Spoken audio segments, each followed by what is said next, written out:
Hi, welcome. I'm John SanGiovanni, and I want to talk with you a little bit about problem solving. We're going to focus mainly on word problems, though that's not the only kind of problem solving. Um, and really, how do we help our students, well, think and reason, which is problem solving regardless of the type.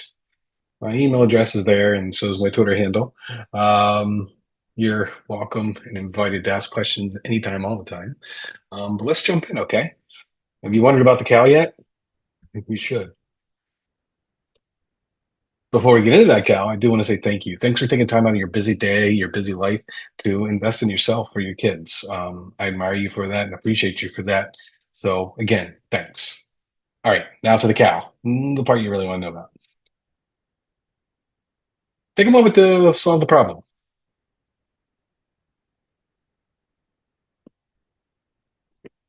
Now, you might be thinking, like, what in the heck are we talking about? There are nine cows. How many eyes are there?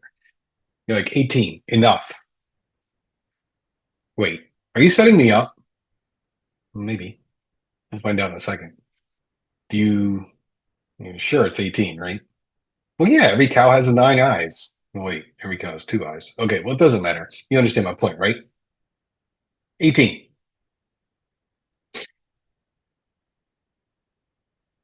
Now, for everybody,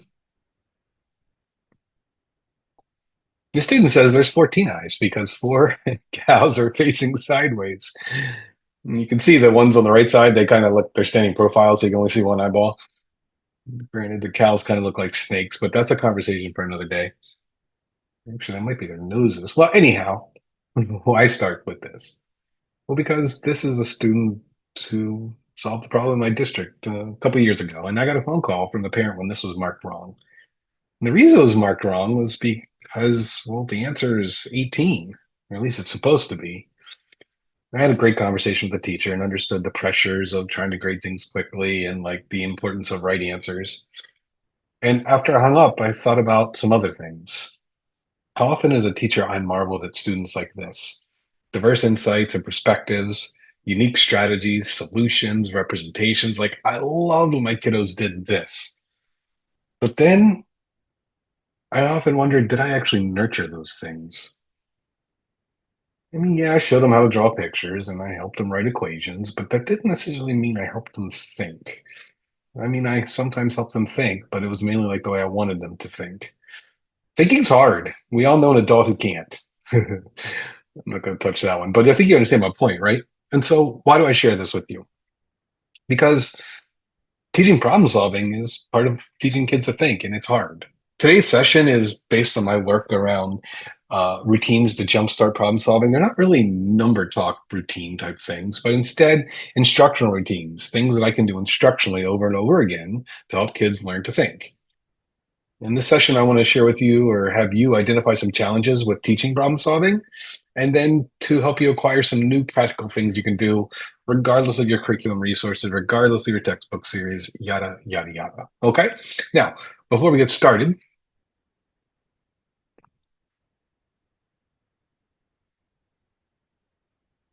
just wanted to give you a minute to read that. Productive struggle is something else that I'm passionate about. And writing about it, my co-authors and I wrote about these different things, right? These actions that we need to take. And one of them is about supporting struggle. And you can see it on the right side. It's the idea of, how do I get unstuck on my own? What strategies do I use to get unstuck? And how do I learn to think? And you might be thinking, like, well, okay, but what does that have to do with word problems or problem solving? Well, teaching kids to think is right there on the screen. So actually, this session is not just about problem solving, it's also about helping kids struggle or persevere. So I want you to take a moment. You can pause the video if you need to and jot down two or three challenges that you face or that your teachers that you work with or that students face when solving problems. Now, again, I'm going to have you pause the video to do this. And before you pause, I do want to share that, write a couple ideas down. Don't write down they can't read the problem. That's a problem I know we all know. Well, I'll talk about it. But think about two or three other challenges. Ready? Pause the video. We'll come back together in about a minute or so.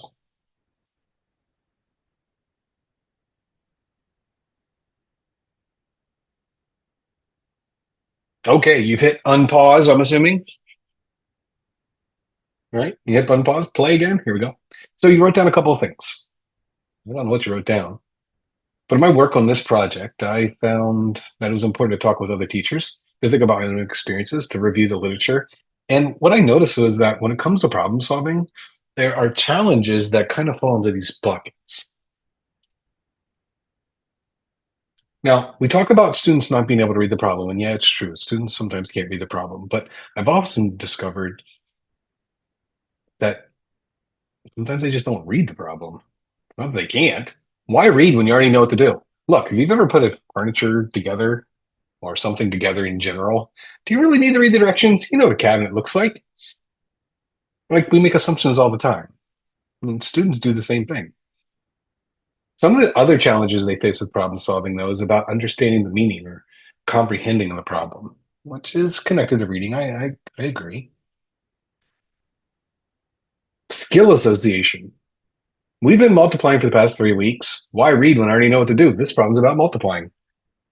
Multiple steps.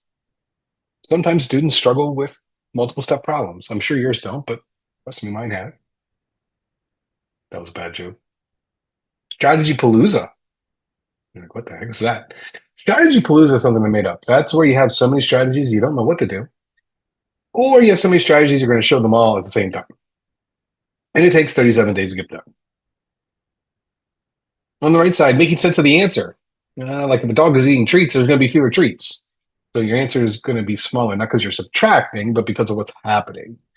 Speaking of which, making sense of the action, dog eating treats, within the context of a problem. In other words, connecting an operation with that context and that action. Perseverance. It's a double edged sword, so to speak. You might think of it as quitting or giving up too early, and P.S., we all give up. But I'm actually also talking about like, got it. Like, whoa, whoa, whoa. We haven't even shown you the problem yet. Fear, anxiousness, being overwhelmed. Those are challenges. And then lastly, how to start a problem. And again, I need you to know that those aren't the only problems. You might have written down something differently. And I know that you were thinking about they can't read the problem, but it's more than just those things. On that note, what do we do about it? Here's some things that I've done. Well, yeah, some of my traditional strategies are strategies that I've done before. If you've done any things I'm going to lift up between this next couple slides and throughout the session, it's okay. You're not going to mass jail. We've all done things that, well, didn't work, but we thought they were good ideas. Traditional strategies probably created more sheep than cows. And I'm done with animal metaphors in just a moment, but my approach to problem solving often caused kids to do what I wanted them to do, like I wanted them to do it, as opposed to finding 14 eyeballs, if you catch my drift. Now, here's an example cubes. Circle the numbers, underline the important information. I think about a student, Brooke. She used to underline the entire problem. Not exactly what I was going for, but she was like, "But Mr. S, it's all important." I was like, "Well, sorry." Box the question. My kids could box the hell out of a question mark. They couldn't tell me what the question was, but they could find it. Eliminate unnecessary information. Think about a kid Orion who once thought he was funny and blocked, like took a black marker and eliminated the whole problem. 25 years later, it's hilarious. But that day I thought I was, yeah. Solve and check. I mean, if you are familiar with cubes, I had a cubes poster. Like, it's a problem because problem solvings aren't necessarily procedures. Now, this is Beth Babette and Delise Andrews' findings of the different types of process charts. It says keywords at the top, but they're not really keywords. We'll get to keywords later. But process charts like cubes and fuse and Q-tips. By the way, I don't know what that anchor chart looks like, but Q-tips, that's probably with cotton balls and gross. But if you look, the E means different things in different situations. It could be equations or explanations. Imagine if you're a student going through all those different grades and each teacher uses a different one, right? You might be thinking, oh, I really like sweep. Okay, that wasn't the point. The problem is that thinking doesn't follow a list of steps that we check off. So what do I do instead? I'll make fun of some other things I've done, but nobody ever taught me what to do instead. So here's an instructional approach that you might like instead. It's called same and different. And it's an instructional routine to compare and contrast problems. We know that humans make sense of the world by comparing and contrasting situations, right? How is this the same as? How is it different? In fact, when I'm stuck, questions that I ask myself are, what does this remind me of? Or what is this? What's this like something I've done before? How's it different? Right? But how do I have those strategies if I don't practice them? And I'm talking as a student, right? So this is called same and different. I know you already thought it. You're like, ooh, puppies. I love puppies. Are we getting puppies? No, we're not. But that's probably what your kids might say. So before you even unleash a problem, I've learned to do things like this. Put a title to the problem and a picture. Because, we complain that kiddos can't read the problem, but then what are we doing to help them access it? I'm not saying we as in you, but like there's a question I'm like, oh, I'm not gonna be able to read this one. By the way, even if you can read a problem, if you don't have a dog, the problem that's coming up in a moment could be problematic. So I used this with students not so long ago. I asked them to notice and wonder. We'll talk about that in a few moments, but think about what they might have said.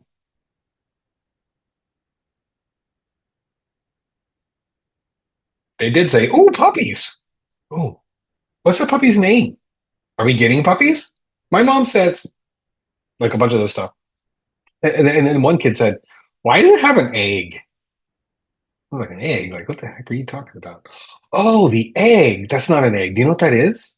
It's an egg. It's not an egg. Why does it have pieces coming out of it? Oh, does anybody know what that is? See, there was a couple of kids that didn't have dogs and didn't know that some treats you can put the food in, the kid dog knocks it over to get the you get to it. So even if you could read the problem, if you don't understand what's happening, it's really hard to like represent it to make sense of it. Anyhow, notice and wonder with a picture and a title would be great. Thinking about what kids might say. You're like, all right, okay, fine. What's the point? Well, I want to do this for every problem I come across, for most of them. And then I pose a problem. Take a moment to read it.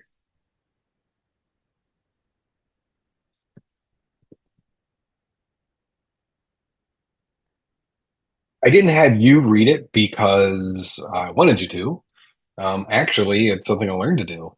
Too often we read problems to kids and like undermine their agency or prop up their challenge. I think about it in lots of different ways, but the moral of the story is one of the things I learned to do was put up a problem and have them all read it and then ask if anybody has any questions. Does anybody have any questions? Can we read it together? That's a good question. Yes, we can. Anyhow, so we'll read it together at that point, but first I need them to try it. Anyhow, and then what I want them to do, and I want you to do now, is take a moment to try to restate it in your own words.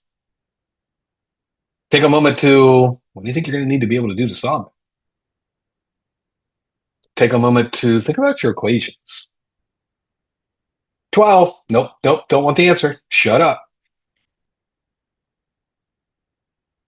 I mean, look at the top one. What's the problem about? Like, that's a great turn and talk. Like, the practice of retelling is so important, right? And it's not about chasing that answer, getting the 18 eyes for cows. It's about like retelling it and talking about it. I mean, you get the idea, right? Having partners turn and talk. What do they think they need to do? What their equations need to be? So, anyhow, so I pose a problem like you see on the screen. And granted, this is maybe a first or second grade problem. I'll show you other grades in a moment. And students have a moment to read it on their own, then they have a moment to turn and talk about it with a partner. What do they know about the problem? How can they put it in their own words? What equations might they write? Yada, yada, yada, yada, yada. Then we all come back together as a class and talk about it. Right now, you're like, okay, great. I might record an equation that they put with it. Don't have to. And you're like, this doesn't feel very special. Well, it's not until I do this.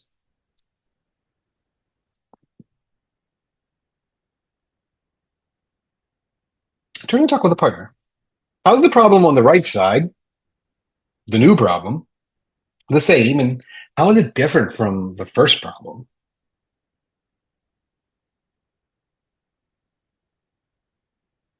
You expect your kids to say things like, Mr. S, it still has Anne. It does. And she has a dog still. She does. There's 32 trees in there again. There he is. Hey, wait, were there 32 in the first one, or were there some in there already? Oh, good question. No, it's still empty, and then they put 32 in. The puppy didn't eat me this time. Did not. It probably wasn't hungry. Probably wasn't. You was subtracted 14 this time. Excuse me? Well, you minus 20 on the first one. Now you have minus 14 this time. Why? Because they eat as many. Oh. What would that do to the answer? Probably more left. How do you know? And so, like, you can think about the conversations you might have with your kids. I'm not chasing the answer 12. I'm not chasing the answer 18. What I'm doing instead is having them compare and contrast how their equations look the same, how the contexts are the same. And so, one way to go about this is to simply take a problem and then offer it again with just changing some of the numbers. But wait, there's more.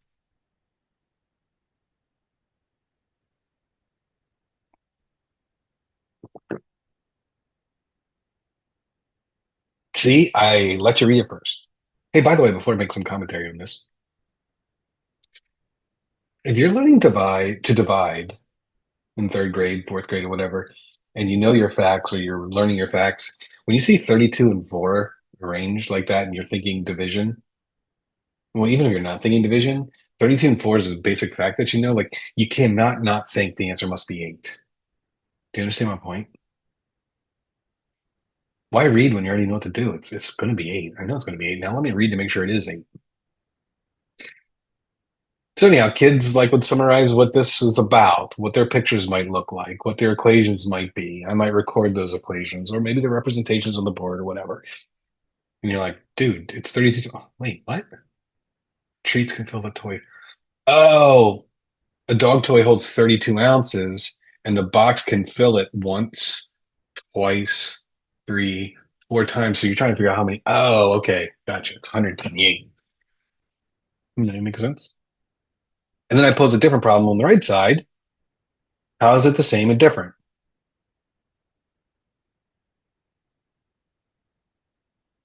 Dog toy holds 32 ounces. That's the same, Mr. S. It is. The number four is the same. Yep.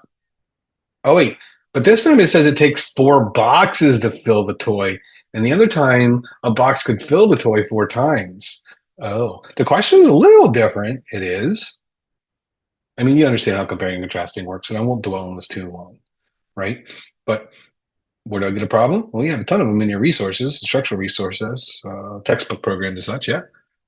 And then you just change the number or change the question or change the context for that matter. And since we decided your kids are fine with two-step problems, you don't have to read this one. But on the left side, you see a one-step problem. And on the right, you see a problem that's actually two steps. And when they compare and contrast, they see that Mr. F, the beginning of this problem is the same as the other problem. And I know, I see that. But then she put 10 more in. Oh, so then you would have to add them because then you put, I mean, you understand how that conversation might play out, right? Well, this seems like a primary type experience or such. It's not always that. The last example for you for real.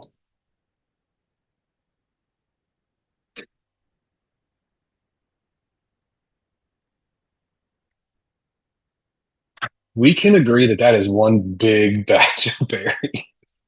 6 pounds or a big batch of yogurt, like 6 pounds of berries. Like, holy, that's a lot of berries. It probably cost $7 million. You're like, well, what are you talking about? Well, if there's 6 pounds, Mr. S, in one batch, you need to multiply by four. And you're like, uh-huh. You know, what's so special about this? Nothing. This actually isn't the first, well, the real problem is the one you see on the screen now. And so I might start with fifth graders, the problem you see in the upper left-hand corner, and then pose this problem after we do a good job solving it, making sense of it, describing it as multiplication, then compare and contrast the new problem with the fraction, because sometimes kids see fractions like, I don't get it. Like, Jimmy, you haven't even read it yet. I know. I don't like yogurt. This is bleeding. Can I go to the nurse? Like, how do I arm them with strategies? And yes, you're probably familiar with numberless word problems where I could take out the numbers, but sometimes it's hard when I take out the number. Like, I can lose sense of the action. So just swapping out the numbers. So the directions for that instruction routine are on the screen. You can use the same context with the exact same question and change the numbers. And well, you can read the blue and the green boxes for different ways to go about it as well. But I need to move on. Okay. And again, the directions for that, you can come back, pause it, and read these again um, if you like. But let's talk about some other jacked up things I've done because it's always fun to make fun of yourself. A traditional approach was solving problems in Friday on Fridays, having problem solving Friday. This was in our district years ago. It did a great job telling kids that problem solving and math or content are separate. They're two different things. Monday through Thursday, we do math, and on Fridays, we do word problems. Not quite language arts, not quite math. They were thoroughly confused. I found that word problems had to be done every day. Well, problem solving had to be done every day. It could happen through a rich task, I agree, or a routine like this one. If you've done this before, great. If you haven't, that's fine. This is an instructional routine that may be done at the beginning of math class. Maybe I save it for the end. I'll talk to you some other ways about doing it. When I first started doing it, though, I did it at the beginning of a math class. Because when I'm stuck, I have to just go back and be like, what is the question? I know I boxed the question mark, but that's not what is the question. What I need to do to answer it, or what can I do with that information, right? Again, what do you notice and wonder is a great way to start. Thinking about what kids might say is great, but know that they might not say the things you need to say. So you have to follow up, notice and wonder with like, where have you seen these before? How do you play the game? What is the goal of the game? Keep in mind, notice and wonder is a great activation activity, but it's not actually problem solving, right? And sometimes it can go on way too long. So like 30 seconds a minute, that's all. And then we need to actually start doing that. Not that it's not the beginning of math, but you understand. So back in the day when I used to do this, it was on an overhead. There was data on the left side. I didn't have pictures back then. And students would come into math class, get out their math journals, and I'd remove a piece of paper from the overhead, and that would magically appear. What's the difference between the highest scoring team and the lowest scoring team? I'd get students some time to work on the problem on their own. They may not all solve it. That's okay. Then they would turn and talk about some of the things, their solutions, the numbers they're using, things of that nature. And then I'd bring us back together. Like I'd ask questions like, all right, so what numbers did you use? Mr. I used 719 and 905. What, why? But I said to use the highest and the lowest. Oh, do anybody have a different idea? Yeah, it means greatest. I use 1,125. Oh, but that's in the middle. But it didn't mean highest on the. I added them. Well, what did you add? Why? I subtracted because difference means subtract. Mm, but you had to figure out how many more points they had. That's why I subtracted. But you can imagine the conversation might have, right? And right now that doesn't feel very special, and that might be Monday. So then on Tuesday when they would come in, I'd have it on the screen book again, and they'd say, "Mr. S, we did this yesterday," and I'd say, "I know. Now do it again." I'm like, what? I pull away the piece of paper, and this was my first experience with kids not reading a problem because on Monday we subtracted. Kids would sometimes subtract team four and team two. You follow me? Some kids would be like, done, and write down the answer from the day before. They wouldn't actually read the problem because they made assumptions about they already knew what to do. And I thought, oh man, they don't know what the word combine means. Maybe they haven't even looked at it. Why did you add today? Because you were trying to put them together. Why didn't we add yesterday? Because you were trying to find. So they do the problem, talk about it, come back together. You get the idea. Then on Wednesday, and come in, and actually maybe you don't do it every day. Maybe some days it's a center or an independent activity or a homework. And these are like fourth grade problems, mixing ideas. There are five players on the team. Actually, there are five players on team six. And they all scored the same.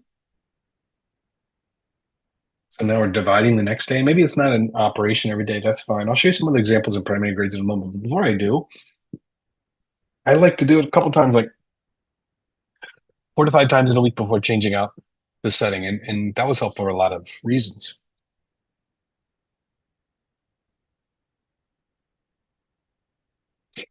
This doesn't even need necessarily calculation,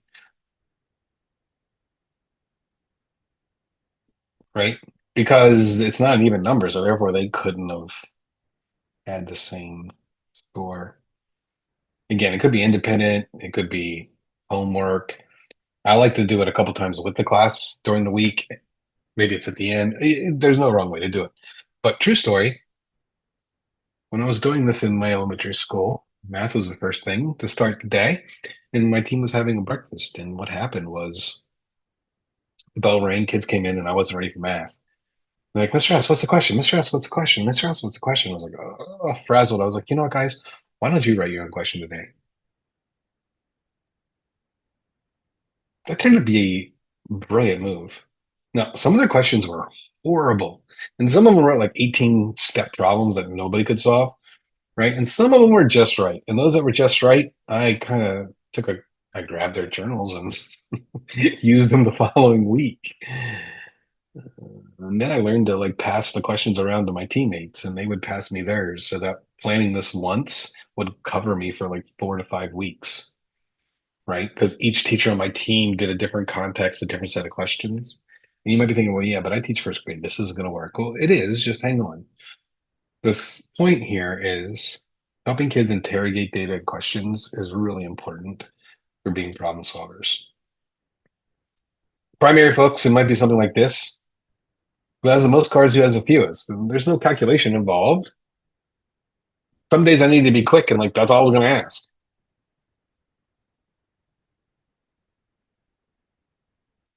Here's some other examples.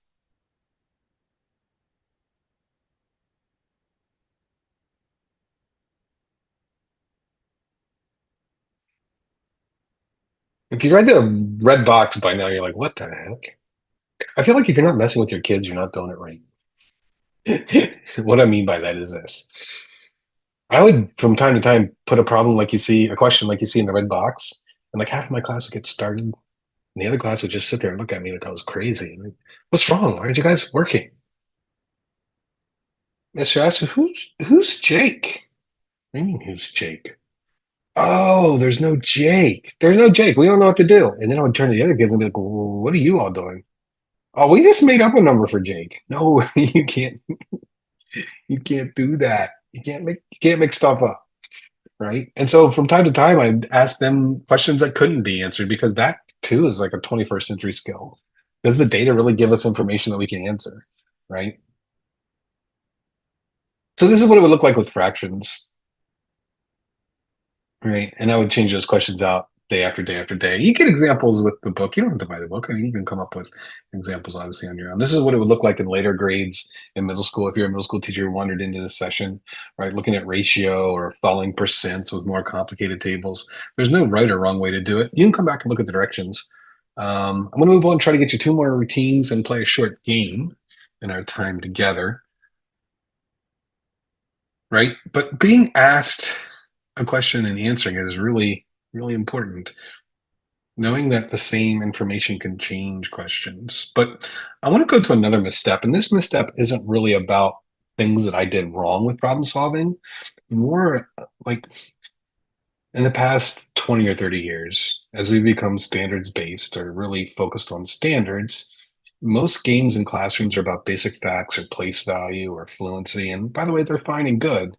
But some of the games that I used to play in my classroom in the, we'll say the mid 1990s, um, were about thinking and reasoning. In fact, I want to show you one of those games right now. If you are sitting with a partner, you can play this game against them. You should play for $5 or 10, whatever you prefer, right? Maybe you've played the game before, and if you have, you're awesome. And if you haven't, you're still awesome. And if you're by yourself, I'll give you a link where you can just play it on your phone. Okay. That being said, I'm also going to ask you to pause the video to take a few moments to play the game, and then we'll come back together. But before I do that, let me show you how the game is played. You'll need an array of 5 dots, like you, well, a 5 by 5 array of dots, like you see on the screen. Right. So you can take a moment to make that. I'm going to keep talking. If you have to pause, feel free to pause. If you're with a partner or your kiddos at home with you today, feel free to do that. Right. And so the way this game is played is, well, it's called dots and boxes. Some of you are like, oh, I know this one. Some of you are like, I've never heard of it. So on that 5 by 5 grid, players take turns connecting dots horizontally or vertically like you see on the screen. Green player goes. Green, orange, green, orange. Rookie mistake. Because what happens is when the orange does that, the green can close off the box because the goal of the game is to make boxes. When you make a box, you put your initial inside and you get to go again. I don't know what part of the country or world that you're from. Some people are like, you don't get to go again. Oh, no, you do. Right. So initials go again. Now, one of the other things you might think is like, well, what if I close this other box? Could I go again? Yeah. Like you could make a cascade waterfall. You just keep on going. Close, close, close.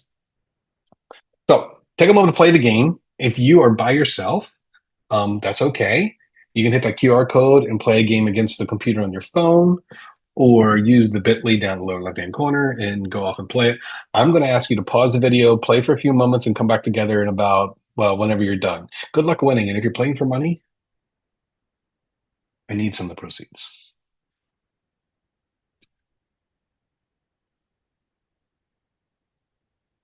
Okay, so you've come back from the game. Alternatives to that game are playing for points. You see the points in the different boxes? Super fun way to play the game because you don't have to play that way. It's fantastic. My kids used to, my students came up with this idea.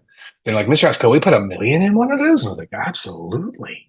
And they're like, then that one's going to be worth, can we make a 2 million box? I'm like, sure. And did they have fun with it? Yes. But here's what I did. I got to practice some. See, problem solving is about strategic thinking. So is dots and boxes. Perseverance. So is dots and boxes. I really want that box in the upper right hand corner, but my opponent took it. So now I have to go for a different approach. But sometimes when I'm solving a problem, it doesn't work and I have to change my approach. Supports risk taking, right? In math, Mr. S, I don't know what to do. What would you do if you're playing dots and boxes? Well, I would just try something. You know what?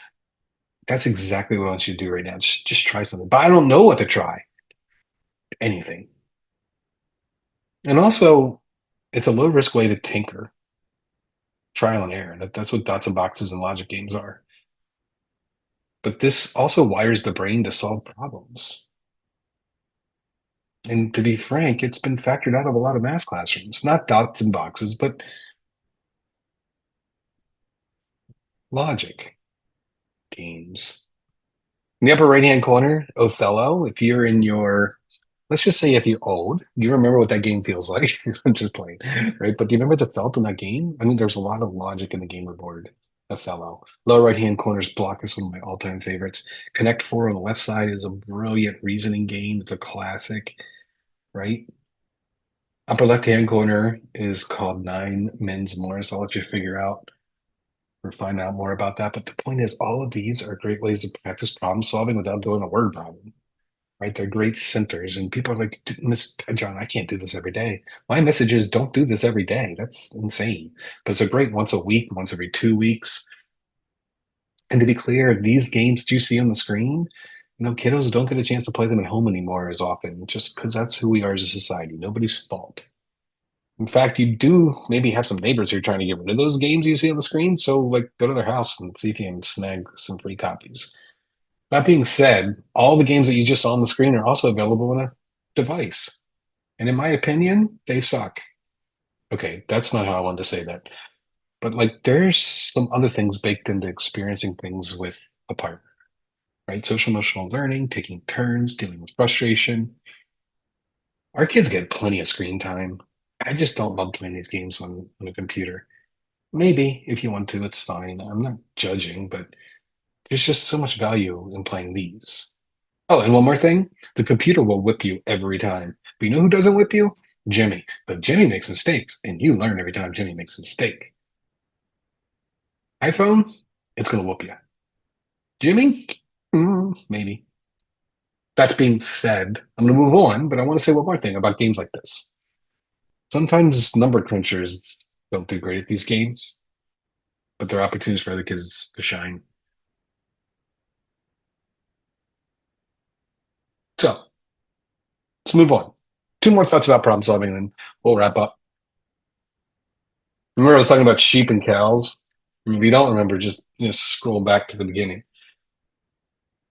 But that joke about sheep was this classic problem. You've probably seen it before. If you haven't, it's okay. It's been around for a long time. I mean, I've used it for probably 20 years in professional learning, and I imagine others have too, but that doesn't matter. If you read the problem, which by now you already have, you would agree that that's a messed up problem. In first grade, the kids will give it a 20 because they're like, I have no idea. It must be subtraction. You get to fourth grade, and they're like, doesn't make any sense. Must be division. Mercer found that 3 out of 4 students will give you an answer to the problem.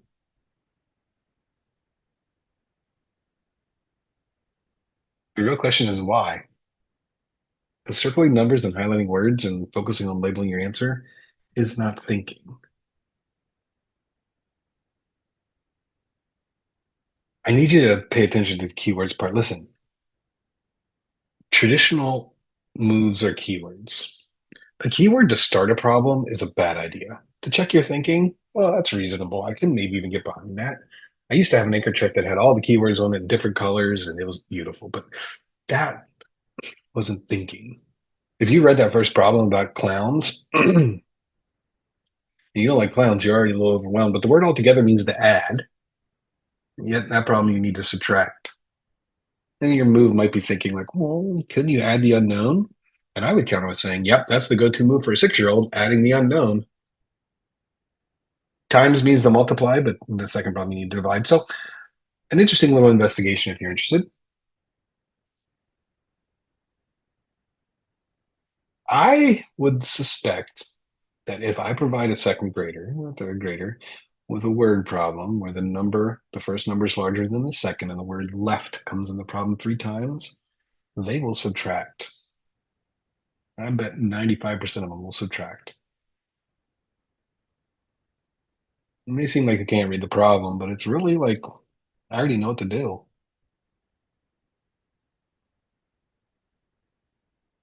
What do I do instead? Well, comparing and contrasting is one idea. Focus on the question, that idea, or same data, different day that we talked about earlier. That's an idea. Here's one more. Actually, I'm going to share 2 more, and then we'll wrap up. They did what? Analyzing the word problem is a great idea. This is analyzing something different, and that is analyzing how somebody else did the work. Because when I'm stuck, I need to stop and think about how can I represent the problem? How can I show it? Or if I've already started to show it, like, does my showing make sense? Something's wrong with this. Why did I draw a picture of that? But how do we teach kids to do that?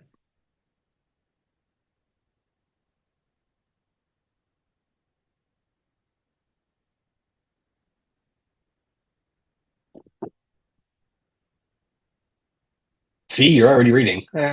So you read the problem. Big deal. How this works again is for this instructional practice, I'm going to pose a problem.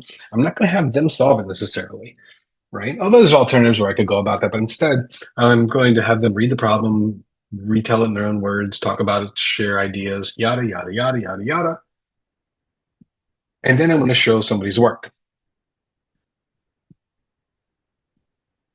And I'm going to ask them to identify something they like about the work, a question they have for this person, something they think this person could do better.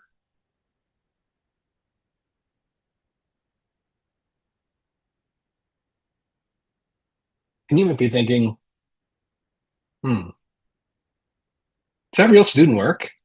This actually is real student work. Well, not really. I copied somebody's work and put it into a right, copied some kiddos thinking. But what I'm saying is, I don't know that I always use real students because that can create some power issues or some privilege issues. Like I used to like just kind of replicate the things I saw them do. Mr. I like how they did a B and a T because the B is the Brontosaurus and the T is the T Rex, and they were showing how that one's longer. So they can remember it, right? Because some of my kids would try to draw the Brontosaurus to scale. Mr. I like how they put it on a number line, and that kind of helped them remember how far apart they were. Oh, Mr. I would suggest that they say, "What is longer?" What do you mean? I think they should say the B is 32 longer than the T. Oh, okay. It's 32 feet actually. Oh. So how this routine works is I'm going to structurally like pose a problem. They're going to think about it, talk about it, make sure that we're all have some ideas about it, and then we're going to analyze and interrogate somebody's representation. Typically one that I've manufactured to lift up things that they would do. Let me give you another example.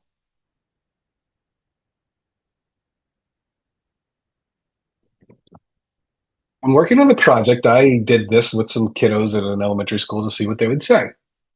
They read the problem and they looked at the picture. And I said, okay, so what do you like about it, or what questions do you have? And somebody's hand went up in 3/10 of a second. I called on that person first. I'm like, okay, okay, okay. What do you want to tell me? Why did they draw the jellyfish? I was like, jellyfish? What the heck are you talking about? Jelly. Oh, jellyfish. Those aren't jellyfish. They aren't? No, what do you think they are? Jellyfish? Does anybody have another idea what they might be? Jellyfish? No. They're the chairs. They are the chairs. Now, you don't have this kid, but I have some kids that occasionally would solve a problem like this and try to draw 8 chairs with different wood grain patterns. Some are mahogany, some are cherry, some have dark stains. And I'm like, instead of just like drawing something efficient.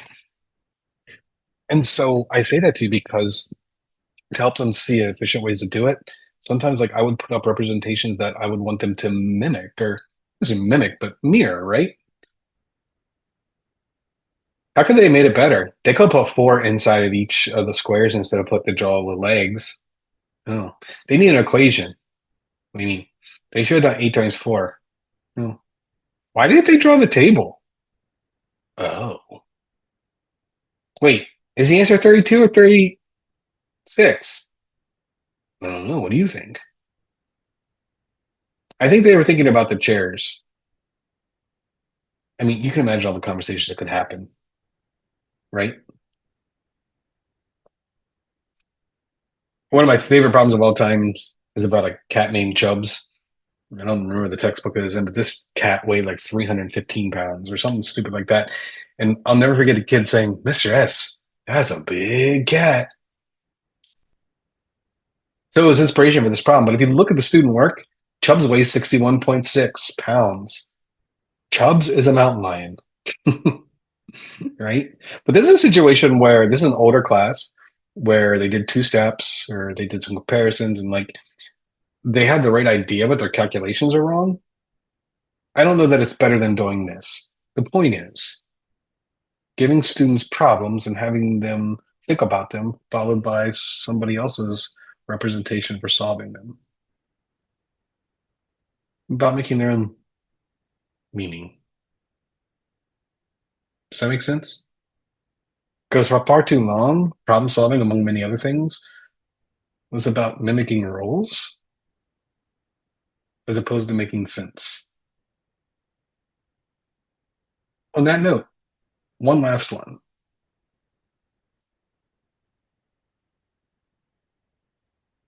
This is a routine that I love to do with my kids. It took me a long time to practice and learn how to do it. But to stop chasing answers, I had to stop actually talking about them. This next routine, instructional routine, is just about summarization, starting with a picture. What do you notice and what do you wonder? Yeah, those are great. Started slotted sentences. I know their phones and have them finishing out. That phone, that's brand new. How do you know that's a new phone? Because it still has the stocks app on it. Everybody deletes that one. Good point. I don't think it's deletable. It doesn't matter. You understand my point, right? So, how this works is I'm going to have kids either decide what they want to talk about, or in other words, what is the problem talking about? What's happening in the problem? What are you trying to figure out in the problem? Or what will my answer tell me? And I want you to just try and practice it in a moment, okay? So I'll take away the black box. You'll see a word problem. And I want you to think about like A, B, C, or D and like how you would restate it. You can press pause to do it, okay? So pause and then do A, B, C, or D in your head.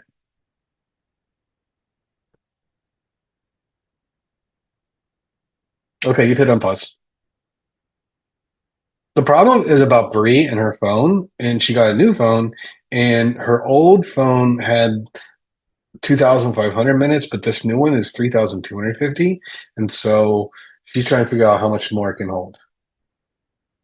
Not verbatim what the problem is, but like practicing restating a problem is really important and really hard. If you talked about C as in cat, I'm trying to figure out how many more minutes her new phone has than her old phone. If you were talking about D, you would say to somebody else, my answer is going to tell me how many more minutes. Like it's just a practice of posing a problem and then giving it some things to talk about, restating it, talking about the question and answer, whatever. The moral of the story is we're not going to actually solve the problem. Just a discussion about a problem. It only takes 3, 4 minutes, and then tomorrow maybe we could solve it. Let's try it one more time. Picture.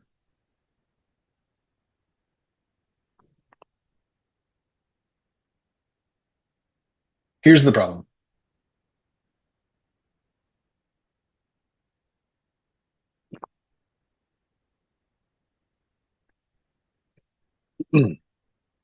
Okay, you took a moment to read that, right? So sometimes we have to scaffold kid or students' ability to restate or to retell a problem. Graphic organizers can be really nice ones. This is one of my moves, my favorites. I've written about a few places. A KWS, like a KWL. What do I know about the problem? What am I trying to find out? How can I solve the problem? In fact, I'm going to have you on a piece of paper just jot down KWS, and then I want you to complete it for that problem.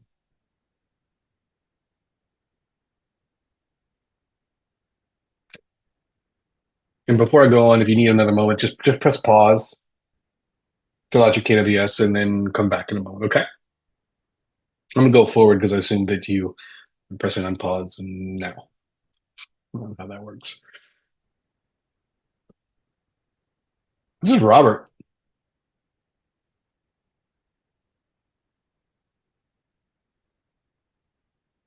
I suspect his is a little bit different than yours, but look how he's kind of summarizing the problem, what he knows about it, what he's trying to find out, how he can solve it. He pulled out the math in the first two bullets under the no, which you probably did as adults, but he also brought in some ideas about the context. And that's really important. And that's something we need to work on training our kids to do. Imagine you're a student who's never played tennis before and you don't know what to do. And the teacher says, draw a picture. And you're like, I don't know what to do. And she's like, well, why don't you draw a picture? And you can't imagine what balls and cans look like. And you're like, I can't. Sure, you can. Everybody can draw. The teacher misunderstands that the student doesn't understand the situation, right? Look in the middle. How many balls are there? That is the question. Are there more balls in the back of the store? Sometimes I can't get started because I'm like, are there more? Is there more information? Or better yet, like, wonder why they come in a can. Nobody cares. We can Google it later. And then on the right side, you see a student who has repeated addition, representation. They talk about they could multiply, but they didn't. And so a nice move to slow kiddos down, practice retelling. Like we might do this today and then tomorrow solve it. We might do this today and then find somebody who agrees with your thinking before you're allowed to do the calculations. Lots of different ways to go about it, right? But the point is helping kids restate and organize their thinking with a scaffold, with a graphic organizer, or not. Again, that's one that you can pull down and use or make your own. It's a piece of paper folded in thirds, really. It could be one that you could bundle with another thing, like comparing and contrasting the problem on the left side, do it in one color pencil, the problem on the right side, do it in another color pencil. Kind of a cool thing. Just came up with that on the fly. Three reads is something that many of you are familiar with. Great idea for practicing retelling, right? Where you write down like what the problem is about, the question's about, and then identify important information. The only problem with three reads in a problem like this, sometimes kids get it in one read and they can fill it all out, and sometimes it takes 47 reads. And so being mindful of not making it overly procedural is really important. That being said, there's ideas where I can reread and reread and reread until I can answer those questions on the screen, right? There is a situation where I could do beginning, middle, and end organizers. The moral story is, how do I help kids practice retelling a problem? How do I organize their thinking? Right? There's no right or wrong way to do it, but there is an end to this session. It's coming up in just a moment. Traditionally, I've had kids mimic my understanding. I've had them highlight and circle the words. I proceduralize with cubes. I've isolated problem solving. All of my moves were missing one really important thing. All of those moves traditionally have avoided thinking. What's going to happen? What might happen next? How can I show it? What's this about? What's the question? Those are all thinking questions. So, for better problem solving, I have to work on better thinking. And before we wrap up, I do want to give you a couple of tips. Mind you, this is like a full day workshop in an hour, activating, not just noticing. Notice how I put pictures with everything, because that's a great practice for helping kids like make meaning and context. Notice and wonder is a great thing to start with, but doing it every day, it loses its luster, and sometimes it can be a diversion from the real math. Sometimes it doesn't even get you the points you need. Like, where have you seen these before? Who sells these? Why are they sold? What's inside? Sometimes notice and wonder doesn't actually scratch the itch, forming the context. And it's not fully problem solving. Games are a great way to nurture it without them knowing it. Consider avoiding proper nouns. We think everybody's been to Walmart, but that can be a word that's confusing for some students. Checking your work is not doing the opposite operation. Ask them, why does it make sense? Try not to say this is going to be really hard. Do you see the bottom? My all-time favorite thing. In my classroom, from time to time, I had this spinner and I'd spin it and it would land on no answer days. And those days, we would do math without finding the answer. We'd talk about our thinking, our reasoning, our drawing, our everything. And I found that those days were some of the best math days because I relieved, relieved kids of the pressure of finding the answer. So, on that note, take a moment to think about an idea that resonates with you today. Take it with you moving forward. Know that I appreciate you and your time, and I hope you have a good rest of your school year. Thanks for all you do. Take care.